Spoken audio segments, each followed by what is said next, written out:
life. She is just a wizard. I would always tell her, you're pulling another rabbit out of a hat, like constantly, another rabbit, like just a magician. And so I wish that I could provide like a URL to a place that you can go and find incredible women speakers. But I do know that what I love about all of the speakers that we had, the 250 approximate amount of speakers, was that everybody kept saying, please, let's stay connected, with their other panelists or their listeners, or like reach out with other opportunities, or let's continue to support. So I do feel that if you are looking for women with powerful stories, all you have to do is find one, and then they will lead you, I feel like, to others. It's incredible that just me being connected to one particular speaker. We'll go with Nino Emois. Just me being connected to her on LinkedIn. I now watch everything unfold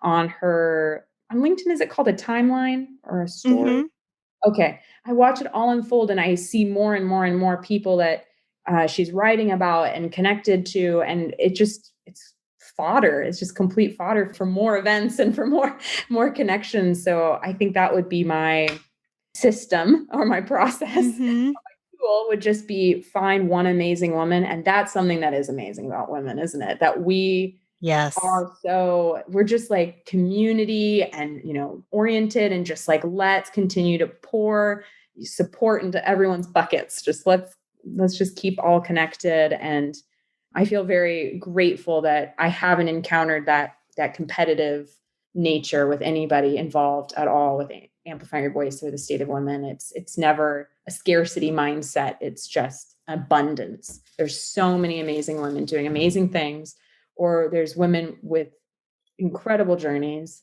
that we're all willing just to kind of connect everyone to everything that might benefit them or suit them or might be a good platform for them. And yeah, it's part of our mission. And I just think it's part of what women do.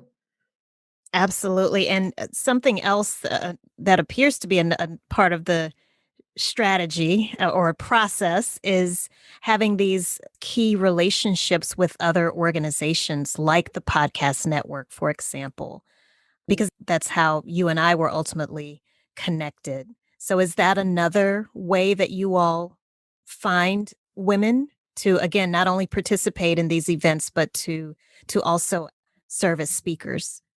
Yeah, that's a great point, that building those relationships with other organizations that maybe has a similar view or a similar mission, or, you feel is aligned with your own goals. Just having those relationships is absolutely where you can source your speakers from, like the Women's Founders Network or Springboard Enterprises. We have great relationships with a lot of these US-based organizations and global organizations, also out of Turkey and India and China. It really is, as I said, diverse and inclusive. Mm-hmm. Mm-hmm.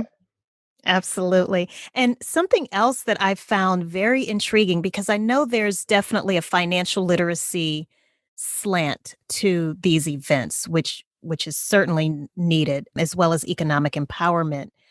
I noticed that a lot of the speakers spoke on cryptocurrency, financial literacy, blockchain technology. Was that also intentional, Lily? Absolutely, it is. Because I know that something we always say about the State of Women Podcast Network and what we're doing with the Apple, iOS, Android, and iOS apps is that we are trying to share content and to get content from, to the next billion. So that's kind of what we're always kind of repeating around the State of Women and with Sheconomy, is that we are trying to get this message out to people, as I said, on every corner of the world. And that is acknowledging that women might not have the opportunity to learn about finances or about investing, or they might not have access to any kind of money. And so Mm-hmm.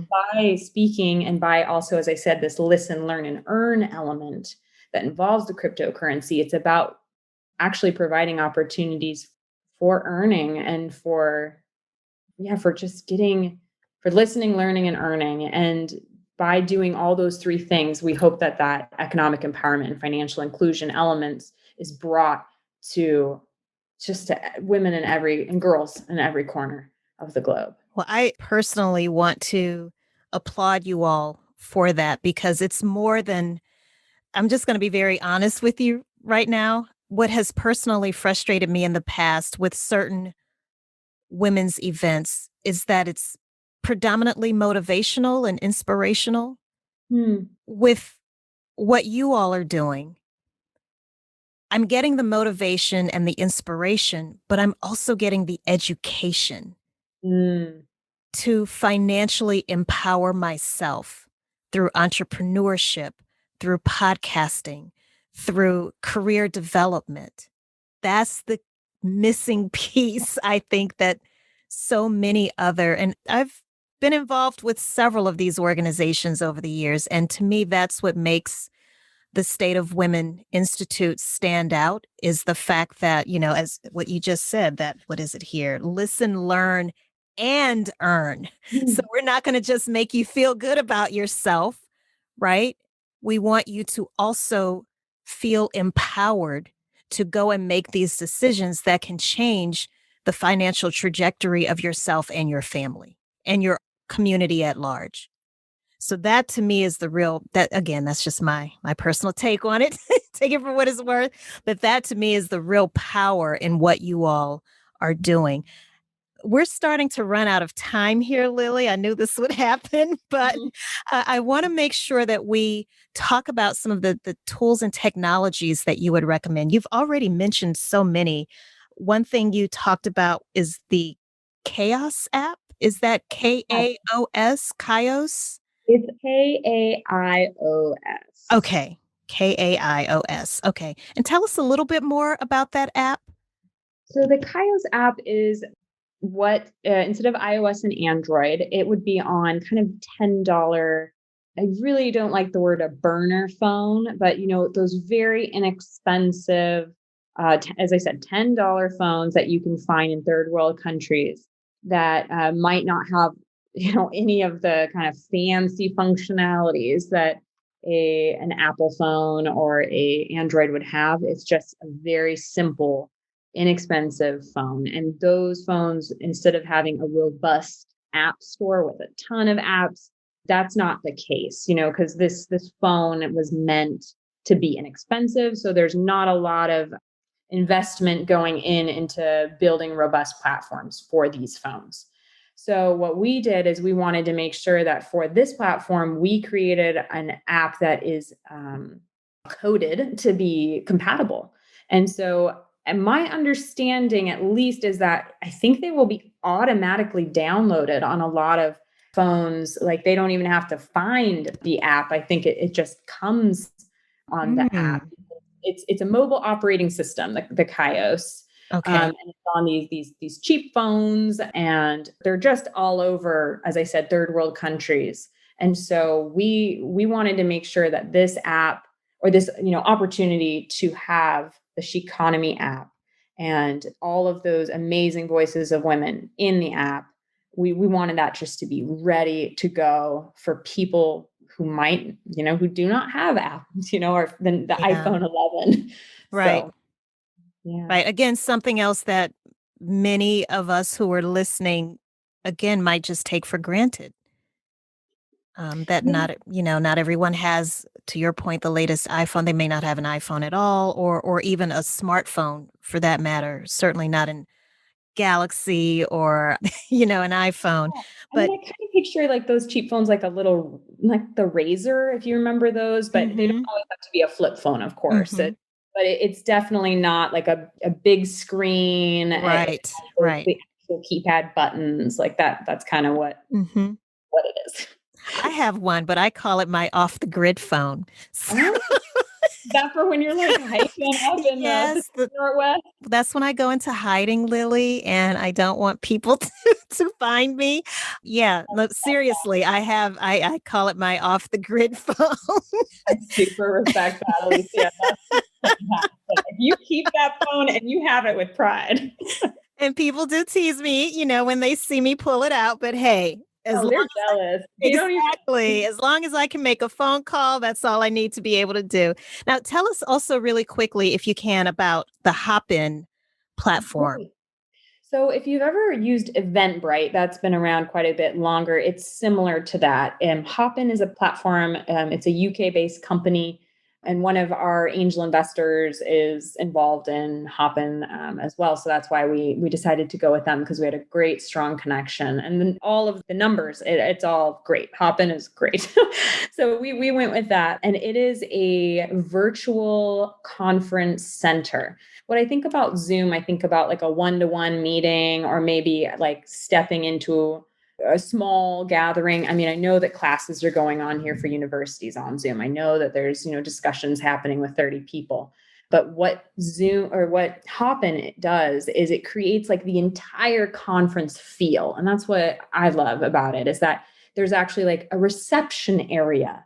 There's networking rooms. There is panels and roundtables. There's keynote speakers. Like it kind of has the entire flow and feel of an in-person event where you get to make a lot of decisions and have a lot of that decision-making power. There's also all the chats and everything that we do love in Zoom as well is available in Hopin, but that's why we decided to go with that. And I would recommend it. It was a really reliable software platform, very powerful back-end features, and not too bad of a learning curve. But as you said, a lot of work went into these events. And I was so appreciative of all your kind.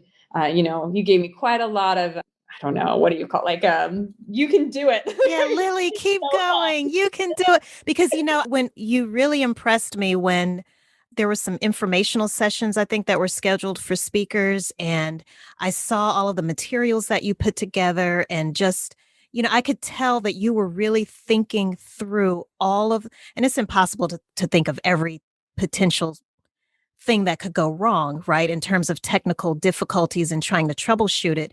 But you did such a great job in trying to summarize as much as you could. You put it together in a guide. You gave really detailed instructions. And because this is the kind of stuff that I do, I just had such an appreciation for it. So that's why I'd send you a note, an email or something through LinkedIn, like, you go, Lily, you can do it. This is awesome.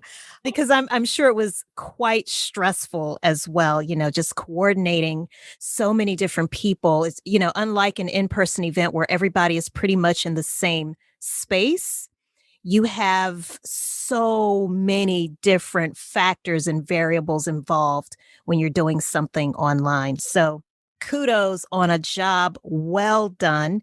How can people get in touch with you, Lily? Absolutely. So to get in touch with me, I think LinkedIn is my favorite way for that connection. And so it's just, linkedin.com, and my name is Lily Allen-Dueñas, and I'm sure that'll be in the show notes so you can see how it's spelled there. You're welcome to reach out to me on my personal / professional email, lilyallendueñas@gmail.com, or on my work email with the State of Women, which is lily@thestateofwomen.org. And so I do spell my name just like the flower, Lily. And if you did want to check out what the State of Women is doing, we're all over social media, and our website is thestateofwomen.org. So we do have a "the" in front. And if you want to check out our upcoming events, we have, as I mentioned, we do have the Amplifying Her Voice Mother's Day event coming up May 11th, 12th, and 13th. And 2021, just in case someone's tuning in the future, we'll give the year. And the event can be found at hopin.com/event/𝗕𝗂𝗀𝗓𝗓. And 𝗕𝗂𝗓𝗓 is spelled SHEQONOMI. All right. Well, thank you. And that you dropped so many nuggets of wisdom throughout this entire interview, but I just, for what it's worth, want to point out just a few as we truly do try to wrap this up. I thought it was just so important, you talking about the mission of the State of Women Institute. And I really do believe that that's why so many people are able to rally around and work in a cooperative manner instead of a competitive manner, because we all are committed to this mission of amplifying those voices of, as you described, those who are underrepresented and marginalized, with a particular focus on financial and economic empowerment. I loved your definition of diversity, just to kind of expand on to your point, what you said, Jessie Torres described diversity as being empathetic, but you took it a step further by defining empathy as being the ability to empower people by respecting everything about them and embracing them. I also love the fact that you shared some stats with us, just to let women listeners and those who support women, those who have wives and mothers and daughters, that women do have a considerable amount of influence and impact on the financial stage, not just in America, but around the world. And so why don't we have more representation on the boards of some of the largest companies that are out here in the world? I love the fact that you all have this amazing podcasting network of women. I took a look at that. It's several podcasts. It's definitely over 30. Is it? Do you know how many podcasts? Not off the top of my mind, but okay, but it's gaining momentum every day. I feel like. it's several. And one thing that I did see on the website was, over 300 podcasters are a part of this network across 5 continents. So there you have it. It's a very big network, and it's growing by the day. This was great. There's so much more I would like to summarize, but I know, again, we're running out of time here. If you want more details about Lily, you have to get in touch with her. Make sure you follow her on LinkedIn. Her name is spelled Lily, last name Allen-Dueñas. That's ALLENDUENAS.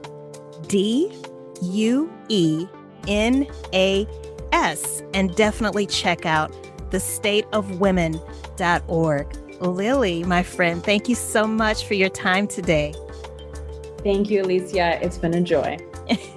And don't forget to check out businessinfrastructure.tv, because we're going to have links to everything that Lily shared with us in the show notes, including links to 𝗕𝗂𝗀𝗃𝗃, the podcast network, Hopin, and all of those other amazing resources and tools that she shared with us. Again, that's businessinfrastructure.tv. And if you're looking for Lily's episode in particular, just type in her name in the search bar, or you can search for season 12 and you will see her episode. You'll also find more information about our sponsors. Supporting them helps us keep this podcast free for you. Thank you so much for tuning in and for being a loyal subscriber. Remember, stay focused, be encouraged. This entrepreneurial journey is a marathon and not a sprint. Until the next time, everybody. Thank you for listening to Business Infrastructure. the podcast about curing back office blues with 𝗕𝗂𝘀𝗶𝘀𝗀𝗃𝗃 If you like what you've heard, do us a favor and subscribe, leave a rating and review, and more importantly, share with your colleagues and team members who could benefit from the information. Join us next week for another episode of Business Infrastructure with 𝗕𝗂𝘀𝗶𝘀𝗀𝗃𝗃